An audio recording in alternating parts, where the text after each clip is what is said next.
അയോധ്യ തർക്ക പരിഹാരത്തിന് മധ്യസ്ഥ ചർച്ച നടത്താൻ സുപ്രീംകോടതി ഉത്തരവ്. മധ്യസ്ഥ ചർച്ചയ്ക്കായി റിട്ടയർഡ് ജസ്റ്റിസ് ഖലീഫുള്ള ഖാന്റെ അധ്യക്ഷതയിൽ 3-അംഗ സമിതിയെ സുപ്രീംകോടതി നിയോഗിച്ചു. ആത്മീയ നേതാവ് ശ്രീ രവിശങ്കർ, മുതിർന്ന അഭിഭാഷകൻ ശ്രീറാം പാഞ്ചു എന്നിവരും സമിതിയിൽ ഉണ്ട്. 8 ആഴ്ചയ്ക്കകം ചർച്ചകൾ പൂർത്തിയാക്കാനും സുപ്രീംകോടതി നിർദ്ദേശിച്ചു. വിവരങ്ങളുമായി എം ഉണ്ണികൃഷ്ണൻ ചേരുന്നു. ഉണ്ണി, മധ്യസ്ഥ ചർച്ചകളിലൂടെ പ്രശ്നപരിഹാരത്തിനുള്ള ശ്രമമാണ് കോടതി നടത്തുന്നത്. ഇന്ന് എന്തൊക്കെയാണ് കോടതിയിൽ ഉണ്ടായിട്ടുള്ള തീർപ്പ്?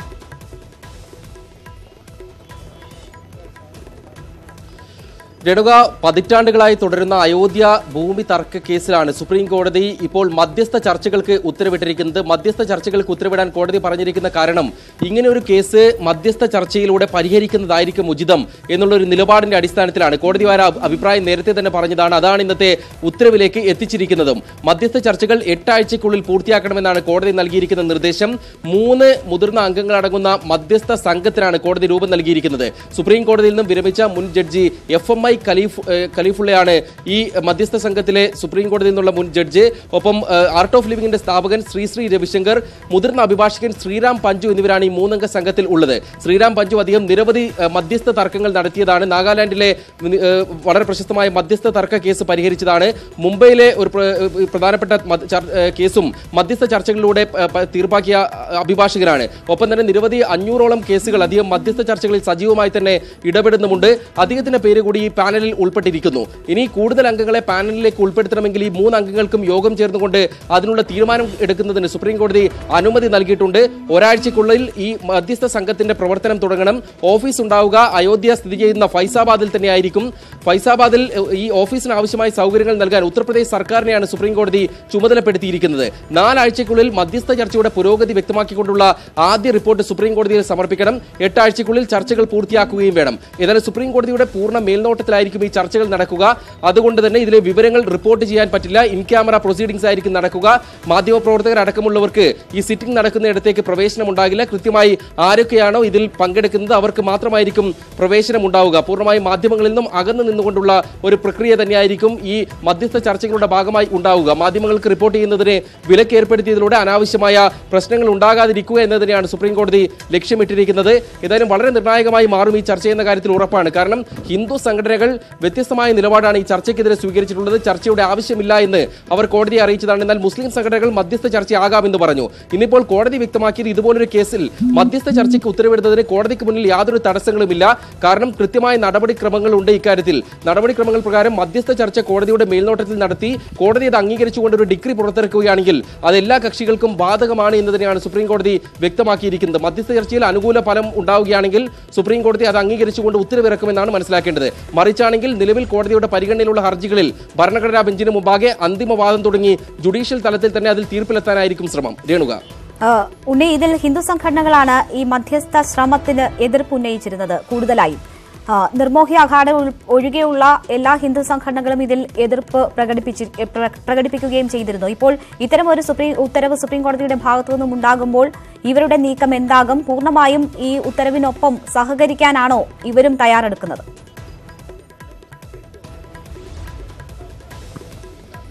ഇപ്പോൾ സുപ്രീം കോടതി ഒരു ഉത്തരവിട്ട സാഹചര്യത്തിൽ ഹിന്ദു സംഘടനകൾക്ക് അതിനോട് സഹകരിക്കാതിരിക്കാൻ കഴിയുകയില്ല. രാംലല്ല ആണ് ഈ കേസിലെ മറ്റൊരു പ്രധാനപ്പെട്ട ഹിന്ദു വിഭാഗത്തിൽ നിന്നുള്ള കക്ഷി.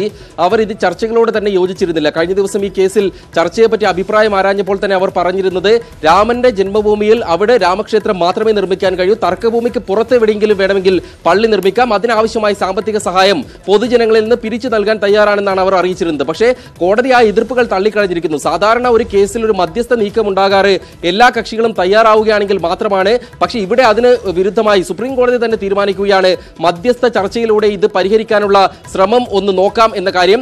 അങ്ങനെ രാംലല്ല അടക്കമുള്ള ഹിന്ദു സംഘടനകളുടെ എതിർപ്പ് തള്ളിക്കളഞ്ഞുകൊണ്ട് മധ്യസ്ഥ ചർച്ചയ്ക്ക് ശ്രമിക്കാനായാണ് സുപ്രീം കോടതി ഉത്തരവിട്ടിരിക്കുന്നത്. അങ്ങനെ അവർക്ക് എതിർപ്പുണ്ടെങ്കിലും ആ എതിർപ്പ് ഇനി നിലനിൽക്കില്ല. കാരണം ഈ മധ്യസ്ഥ സംഘത്തിന് മുമ്പാകെ അവരുടെ നിലപാട് അറിയിക്കാമെന്നല്ലാതെ ജയശങ്കർ നമ്മോടൊപ്പം ടെലിഫോൺ ലൈൻ ചേരുകയാണ്. അഡ്വക്കേറ്റ് ജയശങ്കർ, അയോധ്യ തർക്ക പരിഹാരത്തിന് മധ്യസ്ഥ ചർച്ച നടത്താനാണ് സുപ്രീം കോടതി ഉത്തരവിട്ടിരിക്കുന്നത്. ഈ തീരുമാനത്തെ താങ്കൾ എങ്ങനെ കാണും? ഇപ്പോൾ പൊതുവെ ഇതുപോലെ സിവിൽ സ്വഭാവമുള്ള കേസുകളിൽ മധ്യസ്ഥ ചർച്ചയ്ക്ക് അയക്കുന്ന കോടതികൾ സാധാരണ അനുവർത്തിച്ചുകൊണ്ടിരിക്കുന്ന ഒരു കാര്യമാണ്. സിവിൽ സ്വഭാവമുള്ള വ്യവഹാരങ്ങൾ അത് ഒറിജിനൽ സൈഡിൽ കേസ് വിചാരണ നടക്കുന്ന സ്റ്റേജിലാകാം, അല്ലെങ്കിൽ വിചാരണയ്ക്ക് മുമ്പുള്ള സ്റ്റേജിലാകാം, അപ്പീൽ ഘട്ടത്തിലുമാകാം. കേരള ഹൈക്കോടതിയിൽ തന്നെ വളരെ കൃത്യമായിട്ട് ഫലപ്രദമായിട്ട് മീഡിയേഷൻ സെന്ററുണ്ട്. അങ്ങനെ പൊതുവെ ജില്ലാ തലങ്ങളിലൊക്കെ ഉണ്ട്. ആ ഒരു രീതി ഇത് നേരത്തെ ഇതുപോലൊരു സജഷൻ സുപ്രീം കോടതിയുടെ ഭാഗത്തുനിന്ന് ഉണ്ടായതാണ്. നേരത്തെ അലഹാബാദ് ഹൈക്കോടതിയുടെ ലക്നൌ ബെഞ്ചിലെ കേസ് പരിഗണിക്കുന്ന സമയത്തും ഏറ്റവും അവസാനം വിധി പറയുന്നതിന് തൊട്ടു മുമ്പായിട്ട് ആ രീതിയിലുള്ള ഒരു ശ്രമം ഉണ്ടായതാണ്, ആ രീതിയിലൊരു നിർദ്ദേശം ഉണ്ടായതാണ്. അത് ഫലവത്തായില്ല, ചർച്ചയ്ക്ക് ഇരു കൂട്ടരും സന്നദ്ധമായില്ല.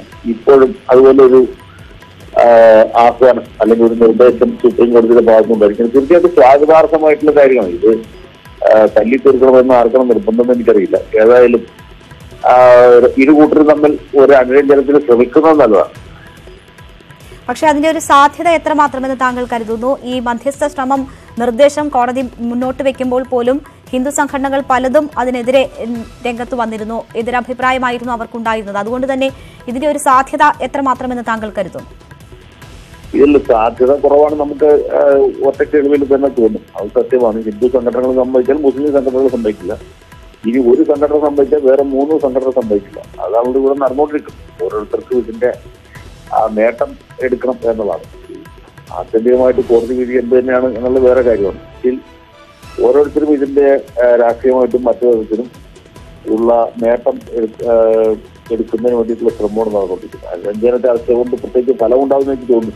ഏതെങ്കിലും 1-2 സംഘടനകൾ അല്ലെങ്കിൽ 5-6 സംഘടനകൾ തീരുമാനിച്ചാലും തീരുന്ന പ്രശ്നമില്ല. ഈ കേസിൽ കക്ഷികളായിട്ടുള്ള എല്ലാവരും അംഗീകരിക്കും. ഇവരെല്ലാവരും അംഗീകരിച്ചാലും കക്ഷികളല്ലാത്ത പുറമെ വയ്ക്കുന്ന ആളുകൾ അത് അംഗീകരിക്കുമോ, അതിന് അനുസരിക്കാൻ തയ്യാറാകുമോ എന്നുള്ള വേറെ ചോദ്യം. ഒരു കാര്യം കൂടി, ഇതിൽ 8 ആഴ്ചത്തെ സമയം മാത്രമാണ് കോടതി നൽകിയിരിക്കുന്നത്. 4 ആഴ്ചയ്ക്ക് ശേഷം റിപ്പോർട്ട് സുപ്രീം കോടതിയിൽ പ്രാഥമിക വിവരം നൽകുകയും വേണം. അതിന്റെ ഏതാണ്ട് പകുതി സമയത്തിലധികം തെരഞ്ഞെടുപ്പുമായി ബന്ധപ്പെട്ട രാജ്യത്തിന്റെ തിരക്കിൽ ആയിരിക്കും ആ സമയം മുഴുവൻ. ആ സമയത്തൊക്കെയും ഇതിലൊരു പ്രശ്ന പരിഹാരത്തിലേക്ക് പോവുക എന്നത് അതിനുള്ളിൽ നിൽക്കുന്നവർക്കോ പുറമെ നിൽക്കുന്നവർക്കോ സാധ്യമായതാണോ? അത് അത്ര എളുപ്പമല്ല. ഈ കേസിലെ കക്ഷികളായിട്ടുള്ള ആളുകാരും തെരഞ്ഞെടുപ്പിൽ മത്സരിക്കുന്നവരല്ല. അവരൊക്കെ അതായത് മതസംഘടനക്കാരോ അല്ലെങ്കിൽ സമുദായ സംഘടനക്കാരോ അല്ലെങ്കിൽ മറ്റു താല്പര്യക്കാരോ ആണ്. ഇതാരും തെരഞ്ഞെടുപ്പിൽ മത്സരിക്കുന്നവരൊന്നുമില്ല. തെരഞ്ഞെടുപ്പൊന്നും ഇതിനെ ബാധിക്കേണ്ട കാര്യവുമല്ല. തെരഞ്ഞെടുപ്പിൽ മത്സരിക്കുന്ന വിവിധ കക്ഷികൾ അവരുടെ താല്പര്യങ്ങളിനകത്ത് ഉൾപ്പെട്ടിട്ടുണ്ട് എന്നുള്ളതുകൊണ്ട് ഒരു കാരണവശാലും സമാധാനപരമായ ഒരു തീരുമാനത്തിലേക്ക് ഇതിന്റെ പിന്നിൽ തിരക്കിലേക്ക് പുറകിൽ കൊണ്ട് കളിക്കുന്ന രാഷ്ട്രീയ പാർട്ടികൾ സമ്മതിക്കാൻ സാധ്യതയില്ല എന്ന് നമുക്കറിയാം. പിന്നെ 4 ആഴ്ച കഴിഞ്ഞ് റിപ്പോർട്ട് കൊടുക്കുന്നു, 8 ആഴ്ച കഴിയും എന്ന് പറയുമ്പോഴത്തേക്കും സുപ്രീം കോടതി വേനലിന്റെ അവധി കടക്കുന്നുണ്ട്. ഇനി വേനലിന്റെ അവധി കഴിഞ്ഞ് തന്നെ ജൂൺ മാസത്തില് കേസ് പരിഗണിക്കാനുള്ള സാധ്യത കാണുന്നുണ്ട്. ശരി, വളരെ നന്ദി അഡ്വക്കേറ്റ് ജയശങ്കർ ഞങ്ങളോട് സഹകരിച്ചതിന്. എം ഉണ്ണികൃഷ്ണൻ തുടരുന്നുണ്ട്. ഉണ്ണി, ഇതൊരു ഭൂമി തർക്കം എന്നതിനേക്കാൾ മതവികാരവുമായി ബന്ധപ്പെട്ടത് കൂടിയാണ്. ഇതിൽ ഉൾപ്പെട്ട സംഘടനകൾക്കും പുറമെ ഇതിനെ സ്വാധീനിക്കാനും ഇതിൽ നിലപാടുള്ള ആളുകളും ഒക്കെയുണ്ട്. വിശ്വാസികളായ സമൂഹത്തിന്റെ ഈ വിഷയത്തിലുള്ള സമീപനം എന്നതൊക്കെയുമുണ്ട്. അതുകൊണ്ട് തന്നെ ഈ ബാഹ്യ സമ്മർദ്ദങ്ങൾ അതിൽ നിന്ന് അതിജീവിക്കാനൊക്കെയുള്ള എന്തൊക്കെ നിർദ്ദേശങ്ങൾ സുപ്രീം കോടതി ഉത്തരവിൽ പറഞ്ഞിട്ടുണ്ട്? ഈ മാധ്യമ വാർത്ത വിലക്ക് ഒക്കെയും അത്തരം ഇടപെടലുകൾ ഒഴിവാക്കുക ലക്ഷ്യമിട്ടുകൊണ്ടുള്ളതാണോ?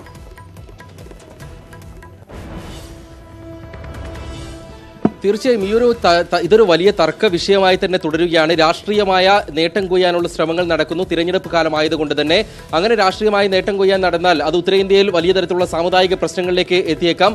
അങ്ങനെയുള്ള ആശങ്കകളൊക്കെ തന്നെ നിലനിൽക്കുന്നുണ്ട്. അതുകൊണ്ട് തന്നെയാണ് ഈ മധ്യസ്ഥ ചർച്ചകളുടെ വിവരങ്ങൾ റിപ്പോർട്ട് ചെയ്യുന്നതിൽ മാധ്യമങ്ങൾക്ക് സുപ്രീം കോടതി വിലക്കേർപ്പെടുത്തിയും തീർത്തും ഇൻ ക്യാമറ പ്രൊസീഡിംഗ്സ് മാത്രമായി ഈ സമിതിയുടെ സിറ്റിംഗും ചർച്ചകളും മാറ്റണമെന്ന് കോടതി വ്യക്തമാക്കുകയും ചെയ്തിരിക്കുന്നത്. കാരണം ഈ കേസിൽ വാദം നടക്കുമ്പോൾ തന്നെ ജസ്റ്റിസ് എസ് എ ബോബ്ഡെ ഇങ്ങനൊരു നിർദ്ദേശം മുന്നോട്ട് വെച്ചിരുന്നു, മാധ്യമ റിപ്പോർട്ടിങ്ങിന് വിലക്കേർപ്പെടുത്താമെന്നുള്ളത്.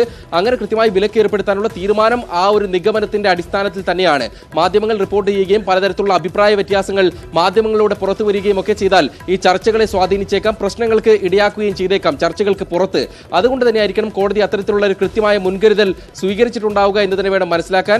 8 ആഴ്ചയാണ് സാവകാശം നൽകിയിരിക്കുന്നത്. 4 ആഴ്ചക്കകം ആദ്യ റിപ്പോർട്ട്, ഒരാഴ്ചക്കുള്ളിൽ ഈ ചർച്ചകൾ തുടങ്ങണമെന്ന കാര്യം. ഒരുപക്ഷെ ഈ ശ്രീ രവിശങ്കറിനെ ഈ ചർച്ചകളിൽ ഉൾപ്പെടുത്തിയതുമായി ബന്ധപ്പെട്ട് വിവാദങ്ങൾ ഉയരാനുള്ള വരാനുള്ള സാധ്യതയും തള്ളിക്കളയാൻ കഴിയില്ല. കാരണം ശ്രീ രവിശങ്കർ നേരത്തെ സ്വന്തം നിലയ്ക്ക് മധ്യസ്ഥ ചർച്ചയ്ക്ക് ശ്രമം നടത്തിയിരുന്നു. അന്ന് അദ്ദേഹം നടത്തിയ ഒരു പ്രസ്താവന മാധ്യമങ്ങളിൽ വന്ന കാര്യം നമുക്ക് ഓർമ്മയിലുണ്ടാവും. മുസ്ലിങ്ങൾ ഈ അയോധ്യയിൽ തർക്കഭൂമി നിർമ്മിക്കുന്നതിനായി നിലവിലുള്ള ആ ഭൂമി വിട്ടു നൽകണം, അവർക്ക് മറ്റെവിടെയെങ്കിലും ക്ഷേത്രം നിർമ്മിക്കാമെന്നൊരു നിർദ്ദേശം ശ്രീ രവിശങ്കർ ഇടയ്ക്ക് വച്ചിരുന്നു. അങ്ങനെ ഒരു പ്രസ്താവന നടത്തിയതാണ്. അങ്ങനെ ഒരു നിലപാടുള്ള ഒരാളെ ഈ സമിതിയിൽ ഉൾപ്പെടുത്തിയതിന് ഒരുപക്ഷെ ചോദ്യം ചെയ്യപ്പെടാനുള്ള സാധ്യതയുണ്ട്. നമുക്കിപ്പോഴും അറിയാത്ത കാര്യങ്ങൾ ഈ 3 പേരുകൾ കോടതി സ്വന്തം നിലയ്ക്ക് നിശ്ചയിച്ചതാണോ അല്ല കക്ഷികൾ മുന്നോട്ട് വെച്ചതാണോ എന്നുള്ളതാണ്. ഹിന്ദു മഹാസഭയും ഒപ്പം നിർമോഹി അഖാഡയും പറഞ്ഞിരിക്കുന്ന പേരുകളിൽ ഈ 3 പേരുകളും നമുക്ക് കാണാൻ കഴിയില്ല. കാരണം അവർ നിർദ്ദേശിച്ചിരുന്നത് മുൻ സുപ്രീം കോടതി ചീഫ് ജസ്റ്റിസുമാരായിരുന്ന ദീപക് മിശ്ര, JS കെഹാർ, GS സിംഗ്വി, കുര്യൻ ജോസഫ് തുടങ്ങിയവരുടെ പേരുകളാണ്. എന്നാൽ ആ പേരുകളൊന്നും പരിഗണിക്കപ്പെട്ടിട്ടില്ല. മറിച്ച് ജസ്റ്റിസ് FMI ഖലീഫുള്ള, അദ്ദേഹം തമിഴ്നാട് സ്വദേശിയാണ്, സുപ്രീം കോടതി ജഡ്ജി ആയിരുന്നു നേരത്തെ, അദ്ദേഹത്തിന്റെ പേരും ഒപ്പം ശ്രീറാം പഞ്ചു, അദ്ദേഹവും തമിഴ്നാട് സ്വദേശി തന്നെയാണ്, മദ്രാസ് ഹൈക്കോടതിയിലെ മുതിർന്ന അഭിഭാഷകൻ, ഇടയ്ക്ക് സുപ്രീം കോടതിയിലും കേസുകൾ നടത്താനായി അദ്ദേഹം എത്താറുണ്ടെന്നാണ് ലഭിക്കുന്ന വിവരം. ഒപ്പം ശ്രീ രവിശങ്കർ. ഇങ്ങനെ 3 പേരെ കോടതി തന്നെ നിയമിച്ചതാണോ അല്ല കക്ഷികളുടെ അഭിപ്രായം പരിഗണിച്ചുകൊണ്ടാണോ എന്ന കാര്യവും അറിയേണ്ടിയിരിക്കുന്നു. ഇതുവരെയും കക്ഷികളുടെ വന്ന പ്രതികരണങ്ങളിൽ അവർ പേര് നൽകിയത് പ്രകാരമാണ് ഇവരെ നിയമിച്ചിരിക്കുന്നത് എന്ന പ്രതികരണം നമുക്ക് ലഭിച്ചിട്ടില്ലതാനും. രേണുക, M. ഉണ്ണികൃഷ്ണനാണ് വിവരങ്ങൾ നൽകിയത്. അയോധ്യ തർക്ക പരിഹാരത്തിന് മധ്യസ്ഥ ചർച്ച നടത്താൻ സുപ്രീം കോടതി ഉത്തരവിട്ടിരിക്കുന്നു. മധ്യസ്ഥ ചർച്ചയ്ക്കായി റിട്ടയർഡ് ജസ്റ്റിസ് ഇബ്രാഹിം ഖലീഫുള്ളയുടെ അധ്യക്ഷതയിൽ 3 അംഗ സമിതിയെ സുപ്രീം കോടതി നിയോഗിക്കുകയും ചെയ്തിരിക്കുന്നു.